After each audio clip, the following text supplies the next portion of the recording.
What's up guys, it's Wolf from the Quarantine, and today we're going to be taking a look at a video game called Galgun Double Peace. Now Galgun Double Peace is a rail shooter for the PlayStation 4 and the PlayStation Vita, and it's a lewd one at that, so it should bark right up my tree. So some of you guys may know that I haven't done a video game review in quite a while, and this is a totally different format. I used to have video game footage in the background and I spoke over it and reviewed the game, and I read off a script. And I wasn't feeling the script. I wasn't enjoying doing the script that much. So I'm going to attempt this with Galgun. If you like this format, let me know. Just put it in the comments. I read every comment that you guys post.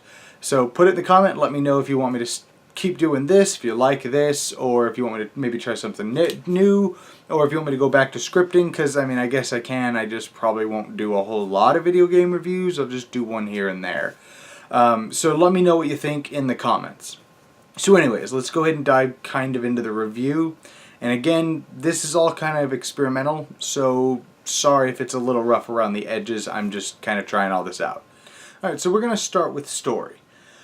Basically, the story of the game is, without any spoilers, you have essentially a Cupid. I think she's an angel, but she's doing the job of a Cupid, and she's taking a test, and she was supposed to hit you with a arrow, but instead of an arrow, it's actually a gun.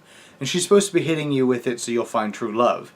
But then there's also a demon that's also taking a test, a makeup test, on the same day, and her job is to cause mischief and get a bunch of stamps, and she could be a full-fledged demon.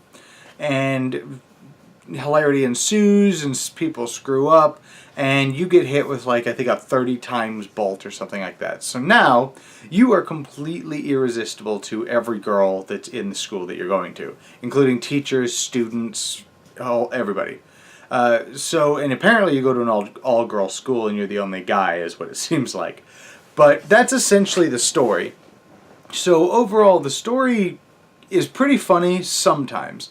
It's storytelling isn't going to take you places and make your imagination run wild, but it is enjoyable and it does its job at progressing, making you want to go forward. Now, as of right now, I've completed 3 of the, wanting to say 5 routes of the game, of the story. You have different girls you can try to essentially romance, but it's arguably you just say the right thing to them every once in a while. But you could try to romance them and then you get the good ending or bad ending. And that's essentially the game. The story, you could skip it, but I do recommend going through the story because each path you go down has a slightly different story to it, and again, it is humorous and some of it's a lot of, pretty funny and a lot of fun. So that essentially is the story. It was alright. So we're going to go ahead and dive into gameplay now. The gameplay, I feel, is a missed opportunity. You are going to control the game using the joysticks and the buttons, instead of the touchscreen, or on the PlayStation 4, the touchpad on the controller. And I feel, again, that's a missed opportunity because it's effectively a rail shooter light gun game. That's basically what it is. So because you have to use the joysticks, trying to fine-tune to try to hit the proper spots on the girls or try to get secrets or unlocks is really, really difficult sometimes. And it's really annoying, and I feel that maybe download patch or hell DLC, I don't know, I probably wouldn't, but it needs something where you could maybe use the touchscreen. Because there are parts of the game where you do use the touchscreen, where you get this little mini game, and I'll have some gameplay footage kind of popping up here and there, but you'll have this little mini game where it's essentially a smart bomb. When a meter fills up, you are able to hit a button and you'll select up to 3 girls, and they'll all be in these really lewd kind of poses, and you get to poke or rub all over the screen and you try to give them euphoria. And once you've filled them with euphoria, they do the standard, with their tongue sticking out and the peace signs and so much bliss, and they fall down, and it basically blows up and gives every girl on screen euphoria. So basically you use it as a smart bomb when shit's about to get real. And that's basically how that works. And then while you're shooting the girls, you use square, and you get to move your cursor around and you're shooting the girls. And you can just pummel them with euphoria. They'll come in their pants and fall down.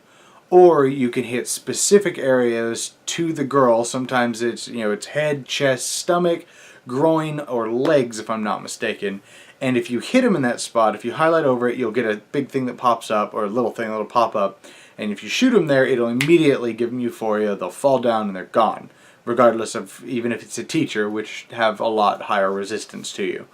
So that's a neat little mechanic, but executed poorly because of the controls. I really feel that using the touchscreen would have been way better, or not release it on the Vita and release it on the PlayStation 4 and allow you to use like the Move or something. I feel that would have been infinitely better.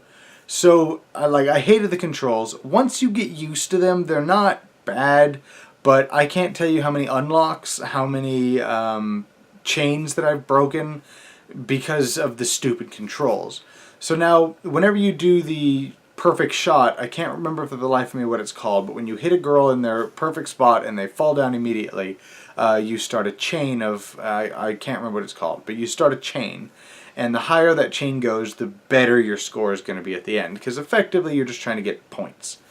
And I can't tell you how many times that I've screwed up because of the controls, and it's super annoying.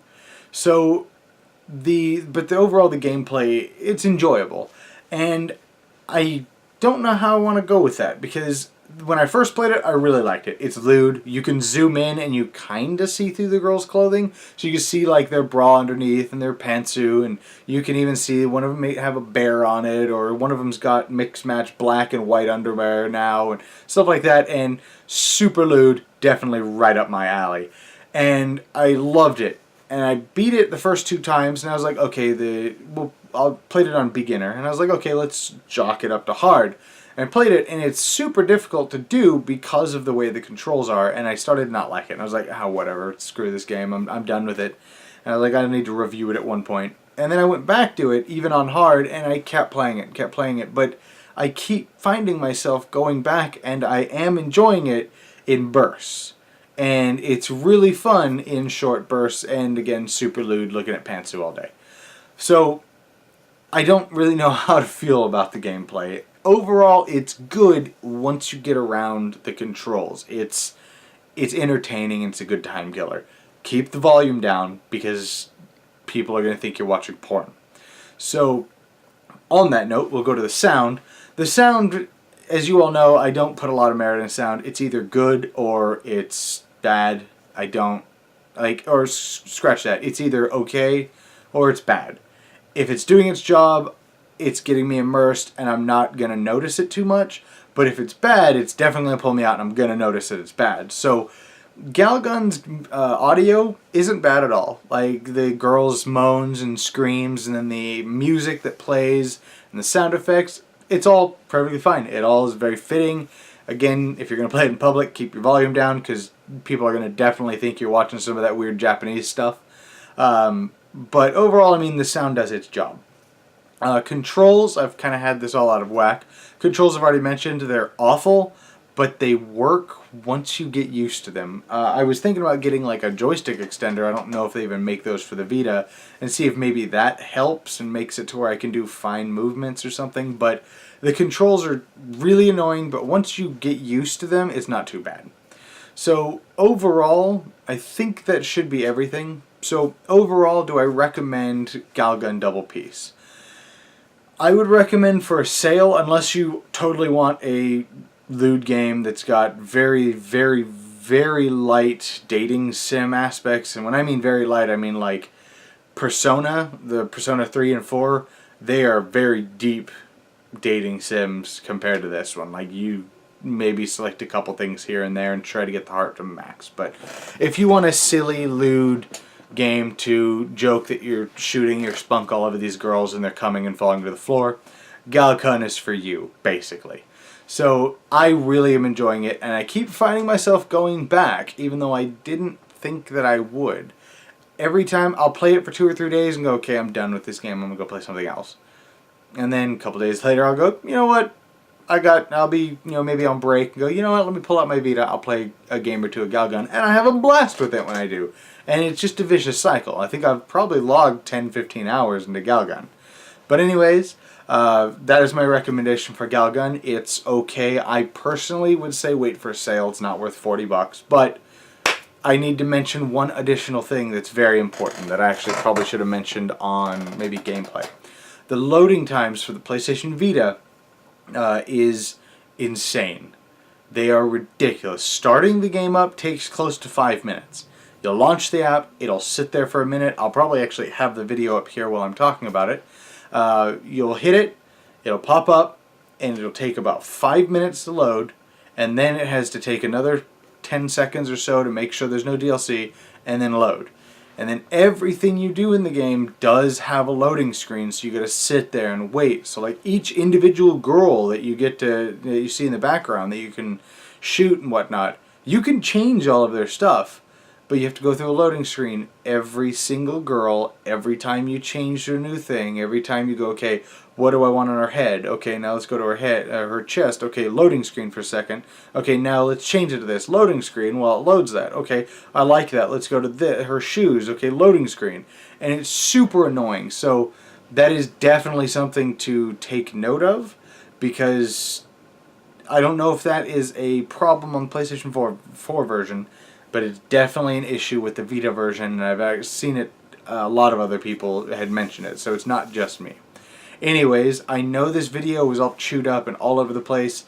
If you can comment in the comments I screwed that up, but if you can leave a comment of what you like with the overall feel of this, or like the overall format, I'll definitely refine it a little bit more in the future. This is just a spur of the moment, you know what, let's try it kind of thing. So if you can give this video a like, comment, and subscribe. I have a Patreon up here if you'd like to support the show. And I will see you guys next time in the quarantine.